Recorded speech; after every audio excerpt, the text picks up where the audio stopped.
I couldn't handle some of the way interactions that the short races had because they just looked funky, like they were off. So I love the fact that they've addressed this in the patch. And now this definitely confirms to me that my Ranger Beastmaster is absolutely going to be a forest gnome because they have to speak like animals. And I can't wait. It's going to be so good. So for those of you who want to hang around for that, stick around because we're not just doing the Druid playthrough. We've also got the Sorcerer playthrough. I'm doing the Bard and the multiplayer sessions. And we've got the Rogue and the Beastmaster playthroughs coming down the pipeline. It says you won't be waiting long for patch 2. It's right around the corner. That update is going to feature significant performance improvements, but we'll have to wait until later to go into more details about that one. In the meantime, it says, do you know that you've collectively played over 200 million hours of Baldur's Gate 3 since launch? That's over 22,000 years. Most popular choice is Paladin, followed by Sorcerer. Least popular goes to Cleric. I'll tell you why the Sorcerer and the Paladin are up there is because they're charisma builds, and people like being able to win the conversations. Human and elf characters reign supreme in Faerun, followed by the half-elf. On the opposite end of the spectrum, going dwarf, gnome, Githyanki, and halfling.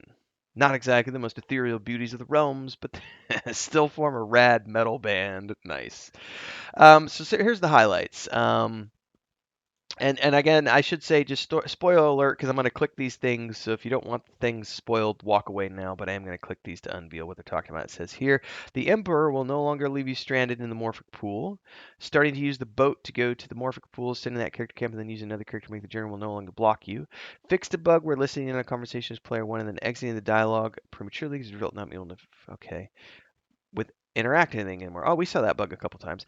Fixed an issue causing the reaction UI to not work correctly. Haven't seen that. Fixed loot and corpses sometimes not appearing in multiplayer. I haven't seen that. That's interesting. Fixed a bug causing you to game over screen. Haven't seen that.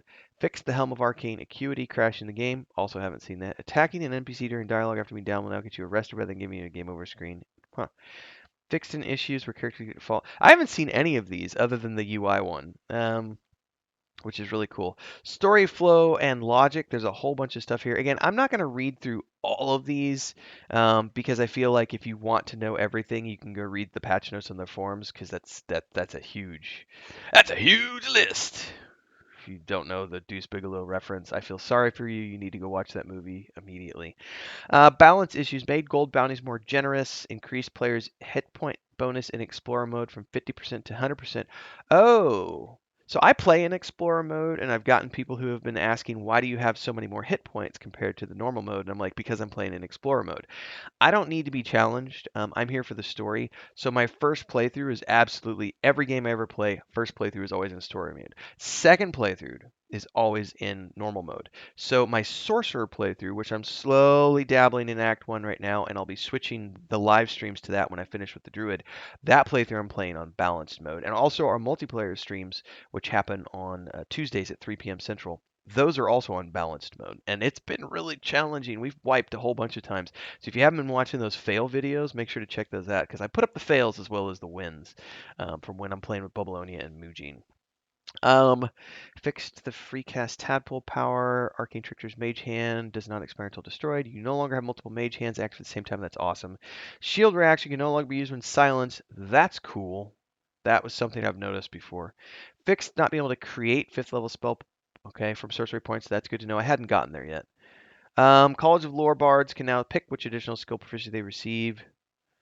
Oh, that's cool. So I'm College of Lore on my bard in the multiplayer, so it looks like I'm going to be given a chance to respec. Or I need to go respec. I need to physically respec, so I'll go take care of that next time we play multiplayer, or maybe ahead of that, so I don't waste my buddy's time. Dun, dun, dun. Club of Hill Giant Strength. Fixed a bug with ranged enemies applying Conjurer's Mark constantly. I've seen that before. Fixed NPCs sometimes spotting even they're not supposed to. We covered that one earlier. Fixed an issue where multiple rolls trigger if you walk on the edge of a cone of vision. Dude, I have seen that multiple times where the dice just start rolling and it's like, what is going on? I'm supposed to be sneaking. So that sounds like it was also tied to the NPCs spotting you when they shouldn't. Grim, the Protector of the Forge, now deals more damage in Tactician mode. Good luck, everybody. That fight is rough. Even in Explorer mode, that fight is rough. Increased HP and AC of Orin. Oh, that's good to know heading into the fight with her. Laura Kren can no longer cast. Okay. Helpman Thar, remember how to use your weapons. Fixed enemies targeting from above the ceiling in the Gauntlet of Sharp. Thank you. I saw that one as well. Enable trespass warnings for any additional characters that trespass after the first warning instead of immediately triggering combat. That's cool. Okay. Um, Fixed NPCs attacking outside of their turn when combat starts using force. Dude, I saw that before too. I was wondering how did they just break that and how did I not get surprised? Like that's cool. So I'm already seeing a few things that I've noticed which weren't game breaking bugs to me. So anyway, I'm not going to read through all of this today because we're already 10 minutes in and there's a huge patch. So, first and foremost, everybody, patch up your game. It should be auto. I play through GOG and it auto updated when I launched the launcher today. So, if you're playing on Steam or whatever, it should get you there. But if you haven't, make sure to trigger the download. Check out the whole thing, man. This is a huge list. I've got the links down in the video description below, so check those out. Of course, like, subscribe, hit the bell icon so you never miss an update as we continue to play Baldur's Gate 3. Daily streams at 11 a.m. Lots of other things happen on the channel. Check out the playlists, join the Discord. Hopefully, we'll see you in the next video or live stream. And don't forget, if you like to support memberships, we do private member videos and beyond, plus live stream chat. See you next time, everybody. Peace.